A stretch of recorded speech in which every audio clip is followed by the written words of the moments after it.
Ma sœur, quand la foi guide tes actions, même les échecs deviennent des bénédictions. Je vous ai dit que cette vie, c'est qu'une illusion et que tout est une question de perception. Parfois, tu vas faire face à des épreuves, à des situations et les gens ils vont être là, oh la pauvre, miskina, c'est négatif. Non, ce n'est pas négatif. Pourquoi? Parce que toi, tu as la perception d'Allah, tu mets ton attention sur Allah et tu sais que Rabbil Alamin, il n'y a pas de négatif pour lui, il n'y a que des leçons. Soit j'apprends, soit il y a des leçons, mais il n'y a pas de négatif parce que sur le long terme, tu vas te rendre compte encore que ce qui t'a par les chemins où il t'a fait passer, c'était pour t'apprendre des leçons et pour te préparer à quelque chose de meilleur. Le négatif n'existe pas chez nous.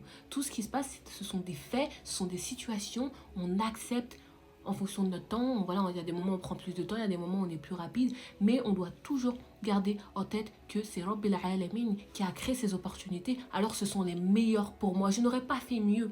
Si j'aurais pu voir le background, si j'aurais pu voir les backstage de ma vie, j'aurais choisi exactement ce que Allah a choisi pour moi.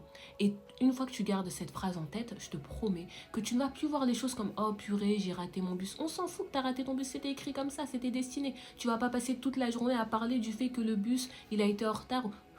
Non, non, non, t'as pas le temps pour ça. Mets ton attention sur toi, mets ton attention sur ton énergie. Qu'est-ce que tu dégages? À quoi tu penses actuellement? Est-ce que tu penses négatif? Est-ce que tu es dans la peur? Est-ce que tu es dans le manque?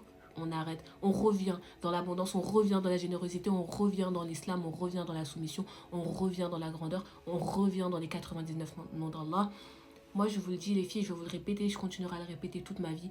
Tout est énergie. Vous le savez, on perçoit des choses. Il y a des choses qu'on ne peut pas expliquer avec des mots, mais qu'on ressent avec nos émotions, qu'on expérimente avec notre corps, qu'on expérimente avec notre âme. Alors, une fois que tu as cette connaissance, tu peux profiter de cela. Tu peux faire en sorte de utiliser cette connaissance à ton avantage et répandre le bien. Parce que c'est ça le devoir en tant que musulman. Tu vois ce que je veux dire ou pas? Garde ça en tête. D'ailleurs, si tu veux que je t'accompagne à lancer ton business en partant de zéro, n'hésite pas à DM Go sur Instagram. Gros bisous.